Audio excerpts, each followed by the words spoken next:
అందరికీ నమస్కారం. ఈ వీడియోకి స్వాగతం. లాస్ట్ వీడియోలో మనం టికెట్‌ని ఎలా క్రియేట్ చేయాలో చూసాం. ఓకేనా? టికెట్‌ని ఇలా క్రియేట్ చేసుకున్నట్లయితే మనకి మన పార్కింగ్ స్పాట్ అనేది ఆక్యుపైడ్ అయిపోయింది.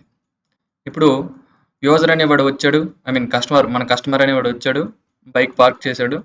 మాల్‌లో ఏదో పని చూసుకొని మళ్ళీ రిటర్న్ వస్తాడు. సో, ఇప్పుడు మనం ఏం చేయాలి? చెక్‌ఔట్ చేయాలి. చెక్‌ఔట్ చేసి ఇన్వాయిస్ అనేది ప్రింట్ చేయాలి. సో, ఇక్కడ మనకి ఏపీఐ ఉంది. ఇదేంటంటే చెక్‌ఔట్. ఇదేం చేస్తుందంటే టికెట్ ఐడీని తీసుకుంటది. టికెట్ ఐడీని తీసుకొని ఓకేనా? ఎప్పుడొచ్చాడు? ఎగ్జిట్ టైమ్ ఏంటి? ఆ మధ్యన క్యాలిక్యులేషన్ ఏదైతే ఉంటదో ఎన్ని అవర్స్ ఉన్నాడు? ఆ ఫీ తాలూకు కాన్ఫిగరేషన్స్ అనేవి చూసి ఇన్వాయిస్ అనేది జనరేట్ చేస్తది. ఇది కోడ్‌లో ఏ విధంగా చేస్తామనేది డైరెక్ట్ సర్వీస్‌లో చూద్దాం. మీకు అథెంటికేషన్, ఆథరైజేషన్ ఆల్రెడీ తెలుసు కాబట్టి నేను డైరెక్ట్‌గా సర్వీస్‌లోకి మీకు తీసుకొస్తున్నాను.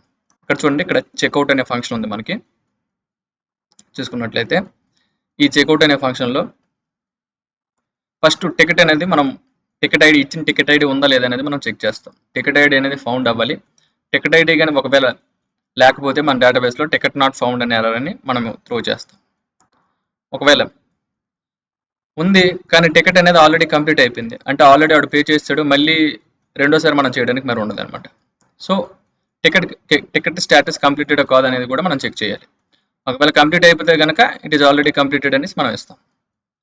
Next release the parking spot. Parking స్పాట్ని మనం రిలీజ్ చేయాల్సి ఉంటుంది. ఎందుకంటే మనం వాడికి చెక్అవుట్ అయిపోతున్నాడు కాబట్టి పార్కింగ్ స్పాట్ని మనం రిలీజ్ చేయాలి అనమాట. పార్కింగ్ స్పాట్ని రిలీజ్ చేయాలంటే మనం ఏం చేస్తామంటే అప్డేట్ చేయాలి. ఓకేనా? Find by ID and update. టికెట్లో మనకి పార్కింగ్ స్పాట్ ఐడి అనేది ఉంటుంది. మనకు ఆల్రెడీ తెలుసు, టికెట్ క్రియేట్ చేసేటప్పుడు vehicle ID, parking spot ID ఇచ్చి మనం టికెట్ని క్రియేట్ చేసాం. సో మనకి పార్కింగ్ స్పాట్ ఐడి అనేది టికెట్లో మనకు దొరుకుతుంది. సో అక్కడ మనం పార్కింగ్ స్పాట్ ఐడిని తీసుకొని is occupied is equal to falls చేస్తున్నాం. అంటే మళ్ళీ పార్కింగ్ స్పాట్ని అవైలబుల్ చేసేస్తున్నాం.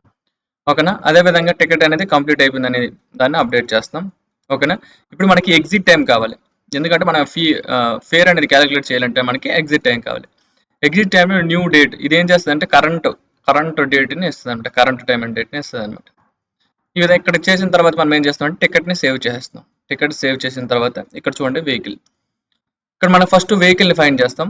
ఓకేనా? వెహికల్ని ఎందుకు ఫైండ్ చేస్తామంటే మనకి వెహికల్ టైప్ కావాలి. వెహికల్ టైప్ తెలిస్తేనే దాంతో ఒక ఫీ అనేది కాన్ఫిగరేషన్ మనకు తెలుస్తుంది. సో వెహికల్ని ఫస్ట్ మనం పట్టుకున్నాం. వెహికల్ ఐడి మన టికెట్లో ఉంది కాబట్టి ఎలాగో వెహికల్ని మనం పట్టుకుని ఆ తర్వాత మనం ఏం చేస్తామంటే ఫీ కాన్ఫిగరేషన్ తెలుస్తాం. వెహికల్ టైప్ బట్టి మనకి ఫీ కాన్ఫిగరేషన్ అనేది ఉంటుంది. అది మీరు ముందు ఆల్రెడీ చేశారు. సూపర్ అడ్మిన్ క్రియేట్ చేశాడు దీన్ని. సో మనకి 2 వీలర్ అయితే మనకి బేస్ ఫేరు, ఓకేనా, రేట్ పర్ అవర్ మనకు తెలుస్తుంది. ఓకేనా? వెహికల్ టైప్ బట్టి. సో ఫీ కాన్ఫిగరేషన్స్ కూడా మనం తెచ్చుకున్నాం. ఎప్పుడైతే ఫీ కాన్ఫిగరేషన్ తెచ్చుకున్నామో ఒకవేళ ఫీ కాన్ఫిగరేషన్ నాట్ అవైలబుల్ అయితే fee configuration is not available అనేసి వస్తుంది. ఈ ఎర్రర్ అనేది త్రూ చేస్తుంది. ఓకే, ఇప్పుడు అవర్స్ పార్క్డ్, ఎన్ని అవర్స్ మనకి పార్క్ చేసి ఉన్నాడో మనకు తెలియాలి. అంటే మనకి ఏం చేయాలి? ఎగ్జిట్ టైం తెలియాలి, ఎంట్రీ టైం తెలియాలి. Okay, exit time entry time తల డిఫరెన్స్ తీసుకున్నాం. దాన్ని మనం ఒక గంటకి మనం పెర్ అవర్కి మనం ఇస్తున్నాం కాబట్టి పెర్ అవర్ కావాలని అంటే 1000 micro seconds into seconds minutes. ఓకేనా? తర్వాత అవర్స్ కాబట్టి 60 మినిట్స్ కాబట్టి 60. ఓకేనా? దీంతో మనం డివైడ్ చేస్తాం. డివైడ్ చేస్తే మనకి ఏం వస్తుంది అంటే ఎన్ని అవర్స్ పార్క్ చేశాడు అనేది వస్తుంది అనమాట. ఎన్ని అవర్స్ పార్క్ చేశాడని వచ్చింది మనకి. అలాగే ఫీ తల కాన్ఫిగరేషన్ కూడా వచ్చింది. So base fare plus hours parked into per అవర్కి ఎంత అనేది మల్టిప్లై చేసుకుంటే మొత్తం అమౌంట్ అనేది మనకు వస్తుంది అనమాట. వచ్చిన తర్వాత ఇప్పుడు మనం ఇన్వాయిస్ని క్రియేట్ చేస్తాం. ఇన్వాయిస్ ఎలా క్రియేట్ చేస్తాం? Ticket ID, okay, user ID, amount, status is pending. ఓకేనా? ఈ విధంగా క్రియేట్ చేసిన తర్వాత టికెట్ అనేది ఇస్తాం. ఓకే, ఇన్వాయిస్ అనేది మనం యూజర్కి ఇస్తాం అనమాట. సో ఇది మొత్తం మీకు థియరీ నేను చెప్పాను కదా. ఇప్పుడు మనం ఎగ్జిక్యూట్ చేసి ఓకే మనం చూద్దాం ఎలా స్టెప్ బై స్టెప్ అనేది వెళ్తుందని. నేను ఆల్రెడీ డీబగింగ్ మోడ్లో నేను రన్ చేస్తున్నాను. ఓకేనా? ఇక్కడ చూసుకున్నట్లయితే నేను ఈ పోస్ట్ రిక్వెస్ట్ అనేది ఇక్కడ ఇచ్చాను. ఓకేనా? Base tickets, ticket ID, checkout. Okay, మీకు ఆల్రెడీ రౌట్స్, అథెంటికేషన్, ఆథరైజేషన్ అవన్నీ తెలుసు కాబట్టి మళ్ళీ నేను ఆ పార్ట్ని నేను రిపీట్ చేయట్లేదు. ఓకేనా? అవి కూడా ఉన్నాయి, లేకుండా అయితే ఉండదు. ఓకేనా? అవి ఉన్నాయి. దాని తర్వాత మనం ఈ సర్వీస్ ఫంక్షన్ కింద వస్తాం అనమాట. ఓకే, డైరెక్ట్ మన సర్వీస్ ఫంక్షన్లోనే నేను బ్రేక్ పాయింట్స్ పెట్టాను, రిమైనింగ్ దీంట్లో పెట్టలేదు. సో ఫస్ట్ చూడండి, మనం టికెట్ని చూసాం. ఓకే, మనకి ఇక్కడ టికెట్ అనేది వచ్చింది. టికెట్ ఉందా లేదని చూసుకుంటాం. టికెట్ యాక్చువల్లీ ఎగ్జిస్ట్ అయి ఉంది. సో నెక్స్ట్ దీని స్టేటస్ కూడా కంప్లీట్ అవ్వలేదు ఇంకా. ఓకే, ఇప్పుడే కదా ఫ్రెష్గా టికెట్ క్రియేట్ చేశాను, అందుకనే కంప్లీట్ అవ్వలేదు. సో ఇక్కడ మనకి పార్కింగ్ స్పాట్ అనేది చూస్తున్నాను, అవైలబుల్ చేస్తాను. పార్కింగ్ స్పాట్ని రిలీజ్ చేస్తున్నాను. రిలీజ్ చేసిన తర్వాత టికెట్ తల స్టేటస్ని కంప్లీట్ అని చేశాను. తర్వాత ఎగ్జిట్ టైం తీసుకున్నాను. టికెట్ని ఇక్కడికి సేవ్ చేస్తాను. Okay, calculate the amount from the fee. ఇప్పుడు మనం అమౌంట్ని క్యాలిక్యులేట్ చేయాలి కాబట్టి ఫస్ట్ వెహికల్ తీసుకున్నాం. అక్కడ నుంచి వెహికల్ టైప్ ద్వారా మనం ఫీతో కాన్ఫిగరేషన్స్ అనేవి తెచ్చుకున్నాం. ఫీ కాన్ఫిగరేషన్స్ అనేవి మనకి ఎగ్జిస్ట్ అయి ఉన్నాయి. మనది 2 వీలర్. ఓకే, ఇప్పుడు ఫీతో కాన్ఫిగరేషన్స్ కానీ చూసుకున్నట్లయితే మనకి అయ్యో ఇక్కడ కనిపిస్తాయేమో చూద్దాం. ఓకే, ఫీ కాన్ఫిగరేషన్స్ అనేవి మనం తీసుకున్నాం. అవర్స్ ఇక్కడ చూడండి, ఇక్కడికి వస్తే మనకి తెలుస్తుంది. ఇది డేటాబేస్ నుంచి ఆబ్జెక్ట్ వైజ్ వస్తుంది. ఇక్కడ చూడండి, ఫీ డాట్ బేస్ ఫేర్ వచ్చి మనకి 5 రూపీస్. ఓకేనా, hours fee dot hours is equal to మనకి పర్ అవర్కి ఎంత అనేది వస్తుంది.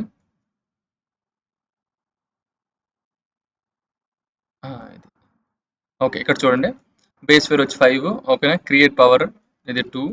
ఓకేనా, వెహికల్ టైప్ వచ్చి 2 వీలర్ మనకి. ఓకేనా, సో ఇక్కడ మన బేస్ ఫేర్ అంతా 5. ఓకేనా, మనకి ఎన్ని అవర్స్ పార్క్ చేసేయడానికి వచ్చింది? 189 అవర్స్ పార్క్ చేసేయడానికి వచ్చింది. ఓకేనా, సో మొత్తం మనకి ఇక్కడ ఇన్వాయిస్ అనేది క్యాలిక్యులేట్ అయింది. ఇన్వాయిస్ క్యాలిక్యులేట్ అయిన తర్వాత దాన్ని మనం రిటర్న్ చేస్తున్నాం. చూడండి, ఇన్వాయిస్ అనేది ఇక్కడ రిటర్న్ అయింది. మీరు కూడా అబ్జర్వ్ చేయొచ్చు. Checkout successfully. ఇది టికెట్. ఓకేనా, టికెట్ స్టేటస్ అనేది కంప్లీట్ అయిపోయింది. ఇన్వాయిస్లో మనకి టికెట్ ఐడి, యూజర్ ఐడి, అదేవిధంగా అమౌంట్ అంతా, స్టేటస్ ఇస్ పెండింగ్. ఓకేనా, అలాగే ఇది అనమాట క్రియేట్ అయింది అనమాట. సో ఇదండి ఇన్వాయిస్ క్రియేట్ చేయడం. ఒకసారి ఇన్వాయిస్ క్రియేట్ చేయక యూజర్ పే చేస్తాడు. మనం ఆల్రెడీ స్టేటస్ని మనం అవైలబుల్ చేసేస్తాం. ఎందుకంటే మ్యాక్సిమం ఇన్వాయిస్ ఇచ్చేమని అంటే it will be done, user వెళ్ళిపోతారు కాబట్టి ఇక్కడ మనం సెర్చ్ చేసేవచ్చు. ఇక్కడ మనం ఒకసారి డేటాబేస్ కూడా చూసుకుందాం. పార్కింగ్ స్పాట్ ఒకసారి రిఫ్రెష్ చేసినట్టయితే చూడండి, మనం ఇక్కడ ఫాల్స్ చేస్తాం ఆల్రెడీ. ఇక్కడ మనం టికెట్ని చూడొచ్చు. టికెట్ తాలూకు స్టేటస్ కూడా కంప్లీట్ అయిపోయింది. అదేవిధంగా మనం ఇన్వాయిస్ చూడొచ్చు. ఇది 383 ఇప్పుడు మనం క్రియేట్ చేసిన ఇన్వాయిస్ అండి. సో ఈ విధంగా మనం ఇన్వాయిస్ అనేది క్రియేట్ చేయొచ్చు అనమాట.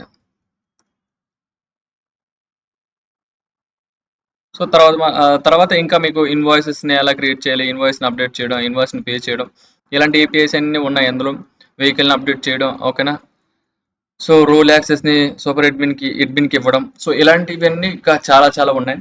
ఓకేనా, ఇదే మీకు ఈ సిరీస్లో లాస్ట్ వీడియో. ఒకసారి ఇన్వాయిస్ క్రియేట్ అయిపోయింది. సో మనం మళ్ళీ ఫాల్స్ చేస్తాం.